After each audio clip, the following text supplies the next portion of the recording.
lifts on its own as well as sea lift to get more aid into Gaza. Now, I know the Pentagon, I think early on, sent 3 plane loads of aid in for Gaza. Are you looking at anything along those lines, sea lift or airlifting aid in? That's something that, I mean, we would, of course, coordinate any aid efforts with other agencies, but that's something that the helm would be taken by state and USAID. And depending on what the requirements are, of course, DoD would be on standby willing to assist. But you have folks on the ground like Ambassador Satterfield. You have other folks from the NSC in the region as well, urging for humanitarian aid to get in. Should the department... Everyone said the same thing. It's not happening. So I'm asking, are you at least looking at providing either more plane loads of aid or going with airdrops or sea lift? Again, that's something that state and USAID would be the lead on, and if asked DoD to help coordinate, to help get aid in, of course we'd be willing to assist, but right now I'd direct you to state and aid for more of those questions. Laura. Thank you, Sabrina. A couple questions. First of all, on the Houthis, does DoD assess that the Houthi attacks have ramped up over the past couple days? It seems like we're seeing a lot more activity. And then can you also tell us how many ships, both commercial and military, have been damaged or taken offline by the Houthi attacks? That's kind of similar to what Jen was asking, so I'll take that question in terms of U.S. ships and then commercial ships, so we can get back to you on that. I think, yes, we've certainly seen in the past 48, 72 hours, an increase in attacks from the Houthis, more consistency. But again, I think it'd be helpful to point out one of the ships that they did hit was the Ruby Mar, which has had to have its crew evacuated, which is currently still in the water, but taking on water as we speak. It's creating an environmental hazard with the leakage of all the fuel that it's carrying. On top of that, it was carrying, to my understanding, is fertilizer. So the Houthis are creating an environmental hazard right in their own backyard. On top of that, as I mentioned at the podium the other day, they hit a ship that was carrying grain towards Yemen for their own citizens, for a starving population. So again, they're saying that they're conducting these attacks against ships that are connected to Israel. These are ships that are literally bringing goods, services, aid to their own people, and they're creating their own international problem. And just secondly, I wanted to ask you about Rafah. Has the IDF provided any plans to DoD about for its plan to protect civilians ahead of any kind of ground invasion? I'm not aware of any plan fully presented to the United States to review. Again, we're not asking to check their homework. What we're asking them to do is put forward a credible plan that they will be able to, as we have said in many conversations, protect the over 1 million innocent Palestinians that are there. And of course, any credible plan would have to take into account food, medicine, services. How are you going to provide those as you move a population? I know that's something that they're working through. The secretary, of course, remains engaged with Minister Gallant, not just at his level, but levels here at this building and throughout the interagency. But I'm just not going to get ahead of any plans that Israel's working on right now. Has not seen that plan yet. No, we're not. We haven't seen the plan, but we're not also asking to grade homework here. We want to make sure that whatever plan that they, do brief us on does include protecting innocent civilians in that region. Yes, Phil. Excuse me. One question on Ukraine. Sure. And one on the Red Sea. On Ukraine, would you describe the situation facing Ukrainian forces as an eroding stalemate right now? And if not, how would you describe it? And then on the Red Sea, can you give us a sense of how much so far has been spent by the United States on Operation Prosperity Guardian and the U.S. naval mission? Do you have a daily estimate, a weekly estimate? Is that something you could take? I don't have a daily or weekly estimate. As you know, Operation Prosperity Guardian is ongoing. So when I think we have a better sense of when we can feel like we can provide more of a figure, I'd be happy to do that. In terms of your question on assessing Ukraine right now in the battlefield, I mean, I'd leave it up to the Ukrainians to assess their positions and how their general assessment of the war. But they do continue to make strides within the East and the South. We do continue to see them make progress, continue to push the Russian forces back. The issue is what they're running into right now is the fact that they don't have enough ammunition and artillery, and that's partly because we're not able to supply it. We're not able to give it to them because, frankly, of congressional inaction. So we have seen the strategic withdrawal from Avdiivka. We don't want to see them have to make those tough decisions again. So, you heard me say it, but I'll say it again. We're continuing to urge Congress to pass the supplemental so we can flow PDA packages as urgently as possible. But I'd let Ukraine characterize their own efforts on the battlefield. Matt, Sabrina? yeah, welcome back. Yeah, thank you. Just wondering, have there been any new attempted attacks on U.S. forces in the Middle East, in Iraq or Syria? And is it the department's assessment that there's essentially a credible deterrence that's taken hold at this point? Not to my knowledge. There hasn't been an attack since February 4th. So we certainly welcome that there hasn't been any attacks. I think we send a very strong message with our strikes, and we will continue to do so if we need to, and we'll do so at a time and place of our choosing, but haven't seen any activity since February 4th. Thank you. Yeah, of course. Yes, Constantine. Thanks, Sabrina. Yesterday, the Navy revealed that they're prosecuting one of their chief petty officers under the UCMJ for espionage charges. In August, last August, the DOJ indicted 2 sailors for espionage charges as well. Does the Pentagon feel like there's a problem here, that there's sort of this growing drumbeat of service members being charged for espionage? Look, these are ongoing investigations, so I'm just going to have to refer you to the Navy for that. Okay. Great. I will go to the phones and then come back in the room. Dan Lamoth, Washington Post. Hi, Sabrina. Thank you. Wanted to check back on Avdiivka. Number of reports over the last couple of days suggesting anywhere from a couple dozen to several hundred or even 1,000 Ukrainian soldiers have been left behind, missing, captured, various characterizations.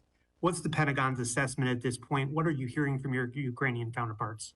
Thanks. Yeah, thanks, Dan, for the question. Unfortunately, we don't have an assessment just yet. I'd have to refer you to the Ukrainians to speak to Avdiivka and their own operations there. Heather, USNI. Thanks so much. It seems that with the uptick in Houthi attacks, that they seem to be, I guess, a little bit more accurate given what happened with Ruby Mar. And it doesn't seem that the U.S. deterrence efforts are working. Is there any plans to step up efforts or a change in tactic in order to try to stop these Houthi attacks on ships in the Red Sea? Well, thanks, Heather. We always reserve the right to respond at a time and place of our choosing. I'm certainly not going to get ahead of any action that we may or may not take. I think what you're seeing, though, in the Red Sea and the Gulf of Aden is a coalition of like-minded countries coming together, including most recently with the EU announcing their own coalition that's working alongside Operation Prosperity Guardian in working to defend innocent mariners that are transiting the Red Sea, the Gulf of Aden, and to allow for the freedom of navigation and upholding the rule of law. And so we're very proud of our efforts there. Our men and women in uniform are putting their lives on the line every single day alongside our coalition partners and allies, and I'll just leave it at that. I'll take one more from the phone and then come back in the room. Jeff Schogel, Task and Purpose. Thank you. Has the Pentagon seen any indications that this cell phone outage that's affecting AT&T customers may have been caused by a foreign adversary like China, Russia, North Korea, Iran? Thanks, Jeff. I'm not aware of us doing an assessment on this. I know the cell phone companies are looking into this. We've seen the reporting, but not aware of it being because of a foreign actor or entity in any way at this point. Thanks. Rio. Thanks, Sabrina. This week, a U.S. B-52 bomber flew over the South China Sea with Philippine fighter aircraft. So what message is the Pentagon sending to China by having a strategic bomber participate in an joint air patrol with Philippines this time? So, Rio, I think what you're referring to is just the regular rotation of a B-52 in the region. These B-52 bombers are part of the Bomber Task Force to support strategic deterrence missions aimed at reinforcing the rules-based order in the Indo-Pacific region. The 23rd Expeditionary Bomb Squadron will integrate alongside allies and partners to demonstrate U.S. commitment to security and stability throughout the region. But for more information, I direct you to STRATCOM or to Pacific Air Forces. Separately, Sure. have you seen any cases of China's unsafe flight against U.S. and allies aircraft since the beginning of the year? I'm not aware of any recent examples or since the beginning of the year. As you know, I think it was late last year, Dr. Ratner briefed on a few unprofessional, unsafe, risky behaviors that we had witnessed, but I'm not aware of any recent examples of one. Yeah, Natasha. Thanks, Sabrina. So the U.S. has conducted a number of strikes against the Houthis. They're a near daily occurrence now, but it seems like they're not working. And I'm just wondering what the Pentagon's assessment is of how the Houthis seem to be adapting to this kind of new reality, these daily strikes by the U.S. and some by the U.K. Are they going underground more? Are they stockpiling and shoring up their weapons supplies? What is the assessment of how they are essentially preparing to dig in for the long haul? Well, some of that assessment also includes our own intelligence assessments, which I wouldn't be able to speak to from here.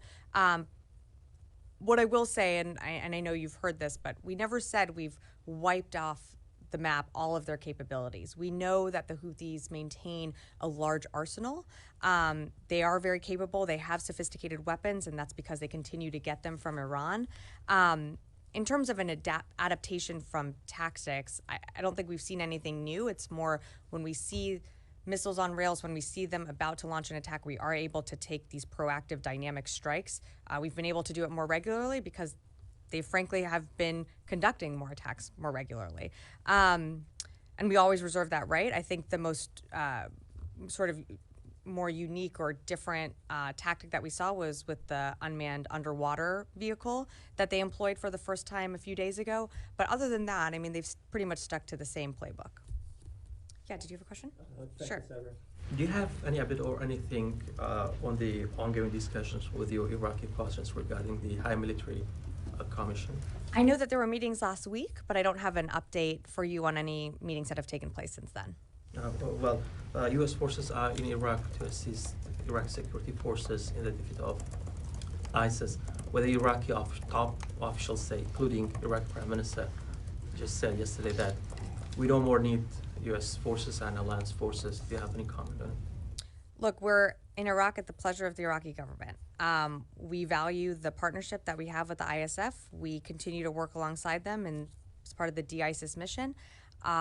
The HMC is there as to discuss what our relationship, what our footprint looks like in Iraq. Those are ongoing conversations, and we're certainly going to be part of those, but I just don't have more for you. I'm going to go back to the phones and then happy to come back in the room. Ashley, Breaking Defense. Hi, Sabrina. I wanted to ask, there's been a slew of DoD IG reports that have come out lately pointing out some flaws in either the flow of weapons into Ukraine or sustainment and training to keep them up and running. Is there a larger look from DoD at the actual logistics or, sustaining the weapons within Ukraine? So, I mean, thanks, Ashley, for the question. We welcome these IG reports. They certainly shed light on more of what we can be doing and what we could be doing better. I think it's important to put the context or put the IG report that you're referring to into a bit of context. I think what you're referring to is the one that just came out a day or two ago. We have sent unprecedented security assistance to Ukraine at such a rapid rate. And Ukraine is right now modernizing its military in the middle of a war. On top of that, we don't have boots on the ground in Ukraine. We don't have people out in the field being able to do sustainment and maintenance alongside the Ukrainians. So we do offer telesupport, but again, we're not on the ground. And this is something that the Secretary has been very focused on since the very beginning. He is very familiar with the Bradleys, the Strykers, the Abrams. He understands intimately what it takes to maintain these systems. And so part of every PDA package is ensuring that the Ukrainians have the support and the maintenance that they're going to need. And also part of that is training. And so we're certainly aware that we could be doing more, but we've been saying from the beginning we need to make sure that the Ukrainians have every tool available to them to maintain these systems, and we're doing that. Last question from the phones. I'm sorry, I lost my sheet here. Carla Babb, VOA. Hey, thanks, Sabrina. I have a question on Pakistan, actually, and then if I can, I'd like to follow up on the Houthis. But the Pakistan's ambassador to the U.S. was talking this week about calling for fast track approval to restore the defense equipment deal between the U.S. and Pakistan. So is the Pentagon considering restoration of defense assets between these two countries? And, you know, considering that they're getting their weapons from China now, how concerned is the U.S. on Pakistan's reliance on China for defense equipment? Thanks, Carla. I would direct you to State Department. I believe they're engaged in those conversations, so I just don't have more to add at this time. And you said you had a question on the Houthis? Yeah, if I can. The concerning thing is that the ships keep getting hit. And as I understood it, the goal of the U.S. mission out there is to protect the ships that are sailing in this vital waterway. Is the U.S. and its allies, are they failing at their mission right now? And if they're not failing because, you know, ships being hit, if that's not a failure, then how would the Pentagon characterize it? Thanks, Carla. Respectfully, take a bit of issue with the question. When you say the ships keep getting hit, there are hundreds, thousands of ships that go through the Red Sea, the BAM, throughout this time period since these Houthis launched their attacks November 19th. I think it's important to remember that our service members out there, alongside our coalition partners and our allies, every single day are engaging in attacks from the Houthis and shooting down UAVs, missiles, an unmanned underwater vehicle, and protecting ships. Do some of the missiles get through every now and then? Yes, we've seen that happen. But for the majority of the time, our engagements have been successful. Our allies' engagements have been successful. And we know the importance of this waterway. We know that 10 to 15% of the world's commerce flows right through here. So again, I would push back respectfully on the idea that ships keep getting hit and that this operation isn't successful. If we did nothing, then these ships would be getting hit every single day. So I think we have to remember that commerce does continue to flow through the Red Sea, through the Gulf of Aden, and we want to continue to see that. But yes, absolutely. The Houthis are every single day putting at risk innocent mariners transiting, putting at risk the freedom of navigation, and therefore Operation Prosperity Guardian is there to protect against that, alongside other allies and partners who have formed their own coalitions. And I'm sorry, I forgot the second part of your question. If you wouldn't mind repeating that. I mean, that was pretty much it. But I mean, if ships keep getting hit, are more resources not needed to stop these ships from getting hit? I mean, this is the United States and a massive international coalition going up against a small militant group, and they're managing to hit, you know, about a ship a day, it seems, over the last few days. I haven't spoke to them, but I would imagine they would consider that successful. So what more can the U.S. do, or should the U.S. do on this issue? Well, thanks, Carla. Again, we are certainly welcome to more allies and partners joining our coalition, like-minded nations that want to uphold the rule of law. Right now, Central Command is working every single day to ensure the freedom of navigation with the resources that they have, and working alongside partner nations. And so I'm just going to leave it at that. Constantine, and then, yeah. Thank you, madam. My simple question is... Go ahead. No, go ahead. Go ahead. My simple question is, as far as attacks in the Middle East on these ship lines and also on innocent peoples and all that, there are many bad actors in the area. Who is financing these bad actors or terrorists who are attacking these ships and innocents with financing and also weapons? Is it Iran, Russia, China, or all three or more? In terms of the Houthis, I think what you're referring to is the Houthis and the activity in the Red Sea and the Gulf of Aden. We know that Iran funds groups like the Houthis, like these other militant groups that we see in Iraq and Syria. So Iran certainly has its fingerprints behind the support, whether it be financial, training, equipping. Iran certainly is supporting these groups. Constantine and then Mike. So earlier this week, there was some reporting that the Air Force has identified a mechanical failure as part of the Osprey investigation. Does as of right now, does the DoD still have confidence in the Osprey as a platform? Look, it is a very capable, unique, agile platform. in terms of confidence, that's why the services are doing the stand down and evaluating that. I know that there's an ongoing investigation, so I won't get ahead of that, but it's really up to the services to decide whether they deem that these Ospreys are, that they should continue to fly. But these are very unique platforms that offer the commander a range of options, and so, I'll let the investigation continue. Mike. Have there been any countries other than the U.S. and the U.K. that have that have attacked any of the Houthi targets, or is it all just the U.S. and the U.K. of all the allies operating for Prosperity Guardian or the other? There have been other engagements from other countries, but we'll let them speak for themselves.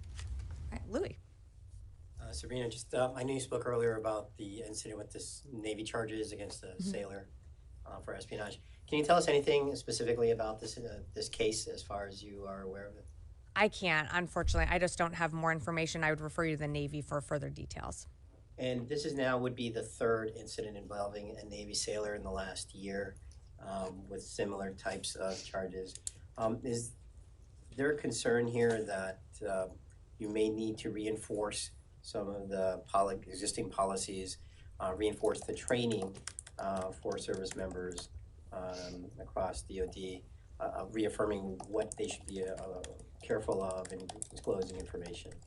Again, it's an ongoing investigation. I'd refer you to the Navy, but if the Navy feels like they need to do, better reinforcement of whether it's ethics or regulations, I'll let the Navy speak to that. But again, it's an ongoing investigation, so I don't want to get ahead of that.